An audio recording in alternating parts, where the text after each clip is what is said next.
अब हम आपको श्रीमद् भागवत महापुराण के 10वें स्कंद का 72वां अध्याय सुनाएंगे, जिसमें पांडवों के राष्ट्रीय यज्ञ का आयोजन और जरासंध का उद्धार।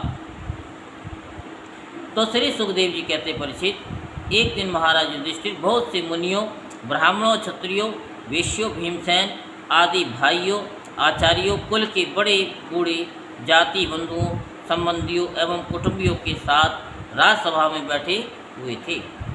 उन्होंने सबके सामने ही भगवान श्री कृष्ण को संबोधित करके ये बात कही।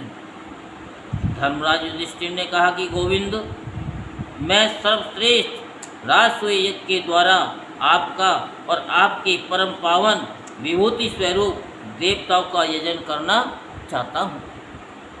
प्रभु, आप कृपा करके मेरा यह संकल्प पूरा कीजिए। कमल नाम आपके कमल चरण कमलों की पादुकाएं समस्त अमंगलों को नष्ट करने वाली है। जो लोग निरंतर उनकी सेवा करते हैं, ध्यान और स्तुति करते हैं, वास्तव में वे ही पवित्र आत्मा हैं। वे जन्म मृत्यु के चक्कर से छुटकारा पा जाते हैं, और यदि वे सांसारिक विषयों की अभिलाषा करें तो उन्हें उनकी भी प्राप्ति हो जाती है। परंतु जो आपके चरण कमलों की शरण ग्रहण नहीं करते, उन्हें मुक्ति तो मिलती ही नहीं, सांसारिक भोग भी नहीं मिलते। देवताओं के भी आराध्य देव, मैं चाहता हूँ कि संसारी लोग आपके चरण कमलों की सेवा का प्रभाव देखें। प्रभु, कुरुवंशी और संजय वंशी नरपतियों में जो लोग आपका भजन करते हैं और जो नहीं करते, उनका अंतर आप जनता को दिखला दीजिए। प्रभु, आप सबके आत्मा समदर्शी और स्वयं आत्मानंद के साक्षात्कार हैं, स्वयं ब्रह्म हैं। आप में ये मैं हूँ और ये दूसरा, ये अपना है, ये पराया, इस प्रकार का भेदभाव नहीं है। फिर भी जो आपकी सेवा करते हैं, उन्हें उनकी भावना के अकॉर्डिंग फल मिलता है। ठीक वैसे ही जैसे कल्प वृक्ष की सेवा करने वाले को उस फल में जो न्यून अधिकता होती है, वह तो न्यून अधिक सेवा के अनुरूप ही होती है। इसमें आप में विषमता या निर्दयता आदि दोष नहीं आती। भगवान श्री कृष्ण ने कहा कि शत्रु विजयी धर्मराज, आपका निश्चय बहुत ही उत्तम है। राजसूय यज्ञ करने से समस्त लोकों में आपकी मंगल में कीर्ति का विस्तार होगा। राजन, आपका यह महायज्ञ ऋषियों, पितरों, देवताओं, सगे संबंधियों, हमें और कहाँ तक कहें, समस्त प्राणियों को अभिष्ट है। महाराज, पृथ्वी के समस्त नरपतियों को जीतकर सारी पृथ्वी को अपने बस में करके और यज्ञोन्वित सामग्री, संपूर्ण सामग्री एकत्रित करके फिर इस महायज्ञ का अनुष्ठान कीजिए। महाराज, आपके चारों भाई वायु, इंद्र और लोकपालों के अंश से पैदा हुए हैं। वे सब के सब बड़े वीर हैं। आप तो परम मनस्वी और संयमी है ही।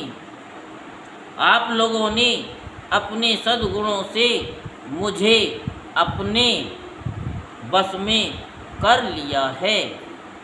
जिन लोगों ने अपनी इंद्रियों और मन को बस में नहीं किया है, वे मुझे अपने बस में नहीं कर सकते।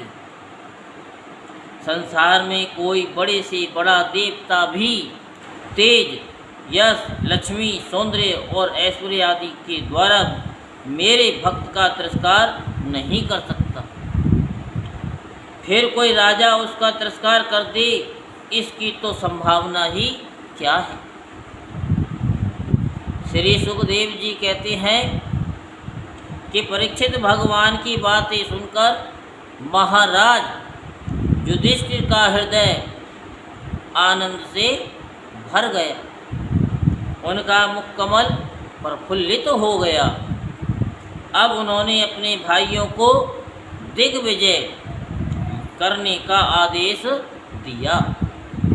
भगवान श्री कृष्ण ने पांडवों में अपनी शक्ति का संचार करके उनको अत्यंत प्रभावशाली बना दिया गया था। धर्मराज युधिष्ठिर ने संजय वंशी वीरों के साथ सहदेव को दक्षिण दिशा में दिग्विजय करने के लिए भेजा। नकुल को मत्स्य देशीय वीरों के साथ पश्चिम में, अर्जुन को केकई देशीय वीरों के साथ उत्तर में और भीमसेन को मद्र देशीय वीरों के साथ पूर्व दिशा में दिग्विजय करने का आदेश दिया। परीक्षित उन भीमसेन आदि वीरों ने अपने बल पौरुष से सब ओर के नरपतियों को जीत लिया और यह करने के लिए उद्धत महाराज युधिष्ठिर को बहुत सा धन ला करके दिया। जब महाराज युधिष्ठिर ने सुना कि अब तक जरासंध पर विजय प्राप्त नहीं की जा सकी है, तब वे चिंता में पड़ गए। उस समय भगवान श्री कृष्ण ने उन्हें वही उपाय कह सुनाया जो उद्धव जी ने बतलाया था। परीक्षित इसके बाद भीमसेन, अर्जुन और भगवान श्री कृष्ण ये तीनों ही ब्राह्मण का वेश धारण करके गिरिव्रज गए। वहीं जरासंध की राजधानी थी। राजा जरासंध ब्राह्मणों का भक्त और ग्रस्तोचित धर्म का पालन करने वाला था और क्षत्रिय ब्राह्मण का वेश धारण करके अतिथि अभ्यागतों के सत्कार के समय जरासंध के पास गए और उससे इस प्रकार याचना की, राजन आपका कल्याण हो, हम तीनों आपके अतिथि हैं और बहुत दूर से आ रहे हैं। अवश्य ही हम यहाँ किसी विशेष प्रयोजन से ही आए हैं, इसलिए हम आपसे जो कुछ चाहते हैं वह आप हमें अवश्य दीजिए। तितिक्षु पुरुष क्या नहीं कर सकते, दुष्ट पुरुष बुरा से बुरा क्या नहीं कर सकता, उदार पुरुष क्या नहीं दे सकते और समदर्शी के लिए पराया कौन है। जो पुरुष स्वयं समर्थ होकर भी इस नाशवान शरीर से ऐसे अविनाशी यश का संग्रह नहीं करता, जिसका बड़े बड़े सत्पुरुष भी गान करें, सच पूछे तो उसकी जितनी निंदा की जाए थोड़ी है, उसका जीवन शोक करने योग्य है। राजन, आप तो जानते ही होंगे कि राजा हरिश्चंद्र रंती देव केवल अन्न के दाने बीन चुनकर निर्वाह करने वाले महात्मा मुदगल, शिवी, बलि, व्याध और कपोत आदि बहुत से व्यक्ति अतिथि को अपना सर्वस्व देकर इस नाशवान शरीर के द्वारा अविनाशी पद को प्राप्त भी कर चुके हैं। इसलिए आप भी हम लोगों को निराश मत कीजिए। श्री सुखदेव जी कहते, परीक्षित, जरासंध ने उन लोगों की आवाज़, सूरत, शकल और कलाइयों पर पड़े हुए धनुष की प्रत्यंचा की रगड़ के चिन्हों को देखकर पहचान लिया, ये तो ब्राह्मण नहीं है। क्षत्रिय हैं। अब ये सोचने लगा कि मैंने कहीं ना कहीं इन्हें देखा भी अवश्य है। फिर उसने मन ही मन ये विचार किया कि ये क्षत्रिय होने पर भी मेरे भय से ब्राह्मण का वेश बनाकर आए हैं। जब ये भिक्षा मांगने पर ही उतारू हो गए हैं, तब चाहे जो कुछ मांग लें मैं इन्हें दूंगा। याचना करने पर अपना अत्यंत प्यारा और दुस्तेज शरीर देने में भी मुझे हिचकिचाहट न होगी। विष्णु भगवान ने ब्राह्मण का वेश धारण करके बलि का धन, ऐश्वर्य सब कुछ छीन लिया। फिर भी बलि की पवित्र कीर्ति सब ओर फैली हुई है और आज भी लोग बड़े आदर से उसका गान करते हैं। इसमें संदेह नहीं है कि विष्णु भगवान ने देवराज इंद्र की राज्यलक्ष्मी बलि से छीनकर उन्हें लौटाने के लिए ही ब्राह्मण रूप धारण किया था। दैत्यराज बलि को ये बात मालूम हो गई थी कि शुक्राचार्य ने उन्हें रोका भी, परंतु उन्होंने पृथ्वी का दान कर ही दिया। मेरा तो ये पक्का निश्चय कि ये शरीर क्या है, नाशवान है। क्या जाना है, जाना है, जाना है, एक दिन शमशान में सबको जाना है। क्या आप हो या मैं हूँ, सबको जाना है। यही वास्तविक सत्य है। इस संसार में जो विपुल यश नहीं कमाता और जो क्षत्रिय ब्राह्मण के लिए ही जीवन नहीं धारण करता, उसका जीना व्यर्थ है। परिचय सचमुच जरासंध की बुद्धि बड़ी उदार थी। विचार करके उसने ब्राह्मण वेशधारी श्री कृष्ण, अर्जुन और भीमसेन से कहा, आप लोग अगर पहचान लेते तो आप देते भी नहीं। वो तो जरासंध था कि चलो इन्होंने ब्राह्मण का ही धारण वेश बना ही लिया है, मांगने पे उतारू हो गए हैं, तो मैं क्यों मना करूं। क्योंकि भगवान किसी न किसी रूप में आकर के मांगते हैं।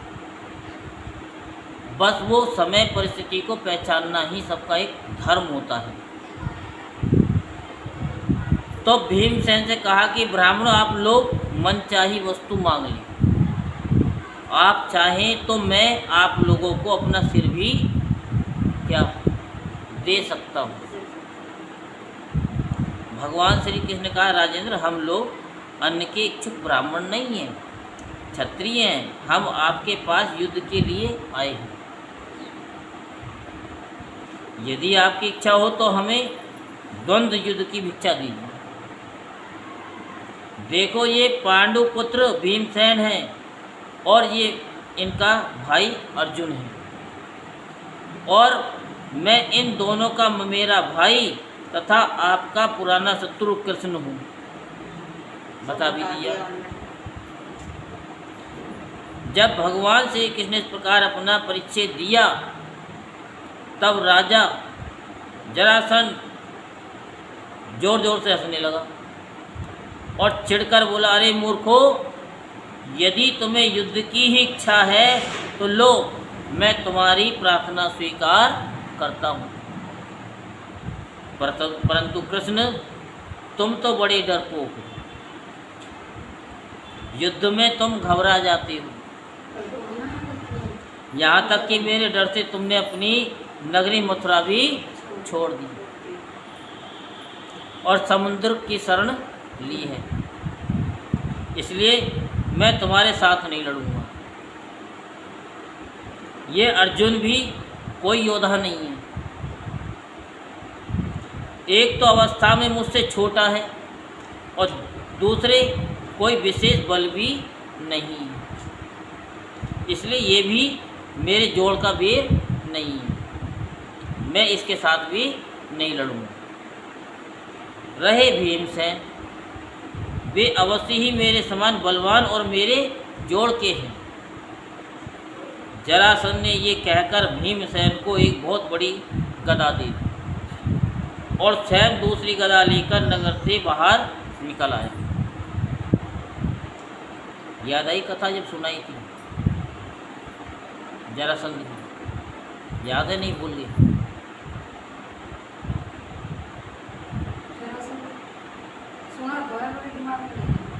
चलो अब आ जाएगा। तभी तो कहते हैं ना बार बार सुनो, बार बार सुनो। क्यों? क्योंकि जैसे हम रोज़ बाल्टी भर भर करके नहाते हैं ना,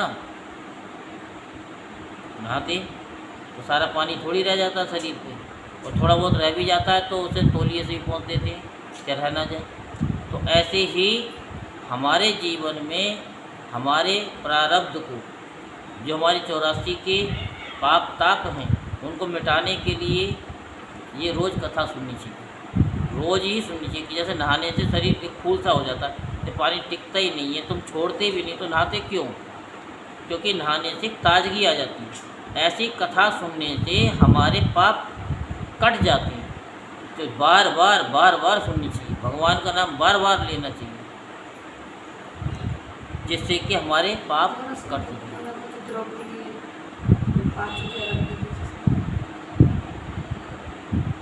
चलो अब बताएंगे आपको। अब दोनों रणोन्मत्त वीर अखाड़े में आकर एक दूसरे से भिड़ गए और अपनी वज्र के समान कठोर गदाओं से एक दूसरे पर चोट करने लगे। वे दाएं बाएं तरह तरह के पैतरे बदलते हुए ऐसे शोभायमान हो रहे थे मानो दो श्रेष्ठ नट रंगमंच पर युद्ध का अभिनय कर रहे।